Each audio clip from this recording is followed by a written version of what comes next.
nanti pas dibabut itu lebih mudah. Akarnya juga pasti panjang putih Pak. Pas pindah tanam pun nggak sakit dulu, nggak layu dulu, langsung sehat. Nah mohon maaf Pak, kalau di desa Kasian, kecamatan Sukolilo, pengen di daunnya itu mudah, tebal urea sedikit, tambah garam sedikit.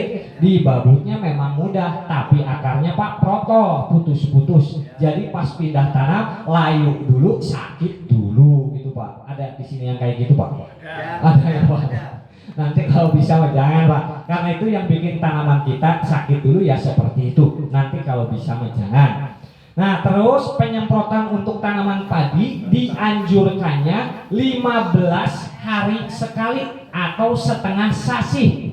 Nah jadi penyemprotan Power Bumi itu 15 hari sekali. Di usia 5 hari setelah tanam, Bapak semprot 10 tutup per tangki 16 liter. Diusahakan airnya macak-macak atau nyemak-nyemak saja Pak. Kalau mengalir dibendung dulu. Itu di usia 5 hari setelah tanam. Biasanya akar padi Pak mulai mencari makanan, mencari nutrisi. Itu di usia 5 hari setelah tanam. Tambah 15 usia tanaman padi nanti 20 hari. Bapak semprot lagi 10 tutup per tangki. Ini penerangan untuk tanaman padi yang sehat dulu Pak.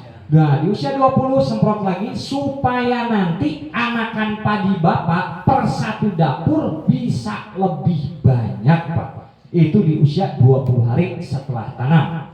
Tambah lagi Pak 15 usia tanaman padi nanti 35 hari. Di sini Bapak harus waspada. Biasanya suka datang Pak tamu yang tadi undang. Kupu-kupu, telur keong, wereng itu hama. Semprot lagi 10 tutup, dicampur insektisida kalau bisa yang sistemik Pak, jangan yang kontak. Supaya untuk pencegahan juga. Kalau ada hamanya, semprotkan langsung saja boleh. Kalau tidak ada hama, tetap disemprot Pak. Supaya pencegahan si hama masuk ke lahan. Nah, kenapa saya sarankan untuk yang sistemik? Kalau paling bagus sih Pak, supaya lebih maksimal, kalau bisa penyemprotan inseknya itu yang kontak dan yang sistemik disatukan. Karena kalau untuk kontak itu ada hama wereng biar lebih cepat mati. Kalau insek yang sistemik untuk telur werengnya itu supaya tidak menetas Pak. Jadi ada pendampingan juga nanti dari Bapak Sumarno. Nah di usia 35 tambah 15 usia tanaman nanti 50 hari. Nah biasanya di usia 50 lagi ngisi ya Pak, lagi hamil. Nah di sini Bapak harus lebih waspada. Jangan sampai usia tanaman padi kita nanti 65 hari ke depan meratak beral keluar semua, tapi terserang penyakit tekak-tekik patah leher. Itu kalau sudah terserang berapa mahal obat pun Pak tidak bisa menyembuhkan. Tapi nanti caranya Pak dari Power Bumi itu ada untuk penanggulangannya. Di usia 50 hari lagi hamil muda, Bapak semprot 10 tutup, dicampur nutrisi mudah murah meriah. Bapak tambah 1 saset susu yang 1.500 di warung, tambah 1 saset madu, tambah 1 butir telur. Diaduk dengan Power Bumi, semprotkan ke tanaman padi. Alhamdulillah 10 tahun berjalan, menghindari sundep, menghindari ambruk juga Pak. Nah, sudah pernah coba di sini Pak susu telur madu? Belum Pak. Nah, gini Pak, kenapa kok di tanaman padi juga ada susu telur madu ya Pak? Kalau pakai jahe buat yang nyemprot saja Pak. Nanti kalau untuk padi jangan pakai jahe Pak. Seperti di desa Pekalongan juga Pak, saya sarankan itu susu telur madu. Biasanya itu ada yang pakai susu sama micin, itu boleh, bagus emang untuk daun. Tapi yang paling maksimal itu susu telur madu. Maksudnya untuk apa?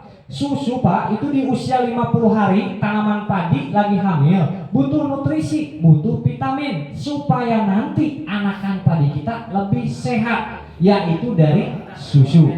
Nah, kalau fungsinya madu itu sebagai pembesar batang padi supaya batang padi Bapak lebih kokoh, jejeg, ajeg, tidak mudah ambruk. Itu fungsinya madu. Nah kalau fungsinya telur Pak, telur itu sebagai pemancing hama beluk. Tahu nggak Pak? Yang sembunyi di dalam batang tuh Pak. Nah, itu kan hamanya di dalam batang. Bapak mau semprot dengan insek apapun tidak bakalan mati karena hamanya juga sembunyi. Nah, caranya dipancing dulu keluar oleh amisnya telur. Karena si telur sudah ada racun yang sistemik, setelah keluar hama makan si telur, masuk lagi hamanya ke dalam batang, itu pasti mati sama telur-telurnya Pak. Jadi fungsinya susu telur madu di usia 50 hari sebagai pencegahan penyakit Pak.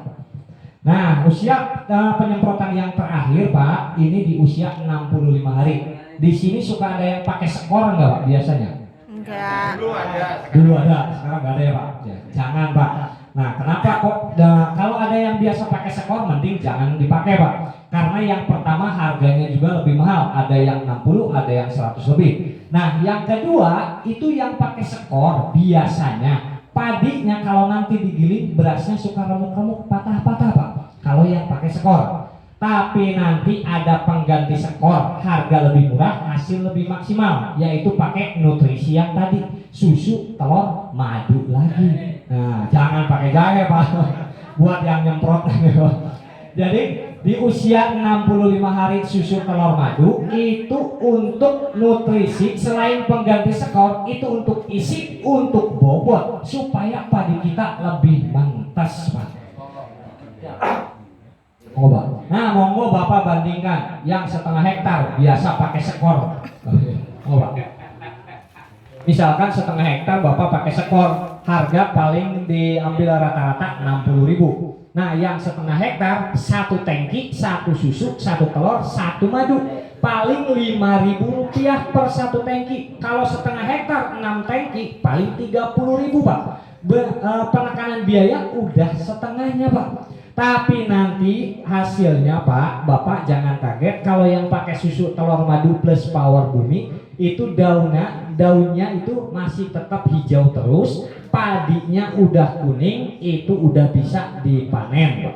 Jadi jangan nunggu daunnya menguning, karena kalau penyemprotan pakai power bumi daunnya masih tetap hijau terus gitu Pak. Nah, jadi Pak, kalau untuk nanti tanaman padi, yang pertama jangan lupa rabuk wajib dikurangi, susu telur madu jangan sampai lupa, cukup itu saja. Nah, jadi penambahannya susu telur madu di usia 50 dan usia 65 hari. Nah, tapi mohon maaf, misalkan seperti di Kecamatan Tayu Pak, Desa Luang, itu sekarang lagi rawan-rawannya hama wereng.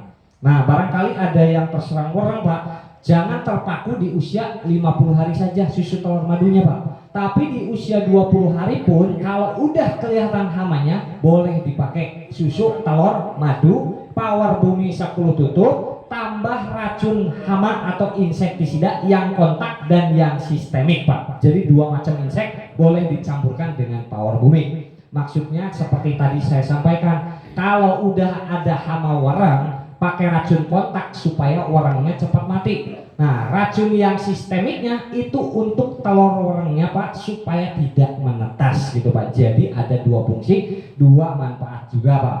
Nah, kalau untuk tanaman padi pemakaiannya cukup 10 tutup untuk tanaman yang sehat. Kalau tanaman padinya yang terserang penyakit merah kuning, dosisnya naik dulu 2 kali lipat, jadi 20 tutup, tapi 1 kali saja Pak. Nah, selama proses penyembuhan dalam tempo 1 minggu itu Pak, jangan dulu pakai pupuk atau jangan dulu pakai rabuk Pak. Nah, karena itu bisa tambah parah, tapi nanti cukup power bumi saja.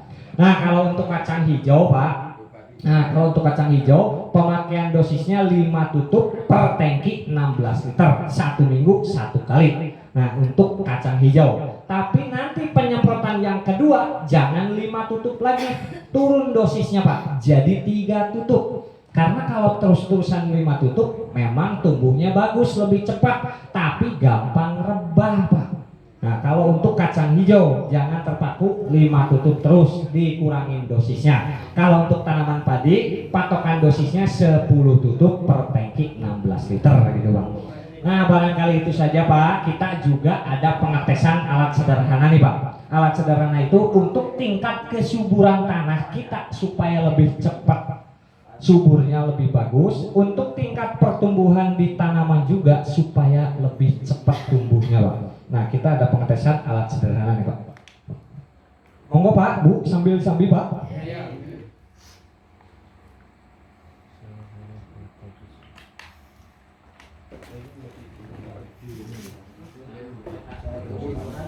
Nah Pak, kita ada 3 gelas. Gelas yang pertama itu air.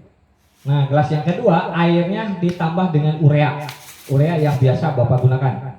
Dan gelas yang ketiga nanti diisi dengan power bumi. Nah pengetesan juga kita memakai bola nggak tanggung-tanggung Pak, 200 watt. Nah kita pemakaian bola nggak tanggung-tanggung 200 watt.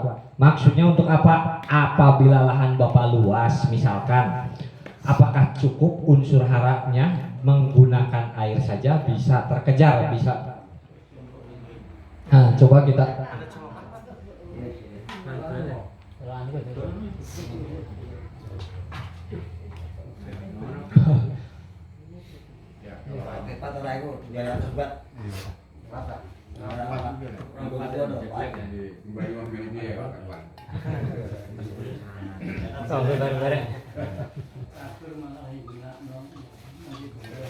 ureanya diaduk dulu supaya larut coba. Nah gini Pak, kita coba tes di air Pak. Kalau terkejar unsur haranya itu harusnya nyala. Kita tes di air dengan bola 200 watt. Nah berarti tidak terkejar karena lahan Bapak luas, tidak cukup hanya menggunakan air saja bisa subur, berarti butuh pupuk juga. Tapi kita coba tes di urea yang biasa Bapak gunakan. Nah urea pun sama Pak, karena kebanyakan zat lilin yang tadi saya sampaikan 54%. Nah coba kita tes di power bumi Pak. Nah kalau di power bumi ada, tapi kita coba tambahkan di air dan urea dengan beberapa tetes power bumi.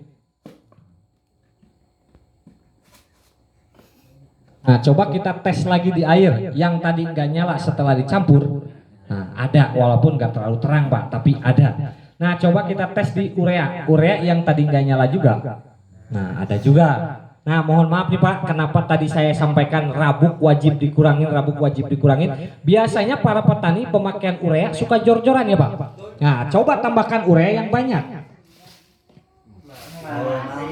Seperti ini Pak, kalau kebanyakan urea tanah kita jadi rusak, tanaman kita pun gampang terserang penyakit. Jadi kalau bisa pemakaian urea itu dikurangin langsung setengahnya pun.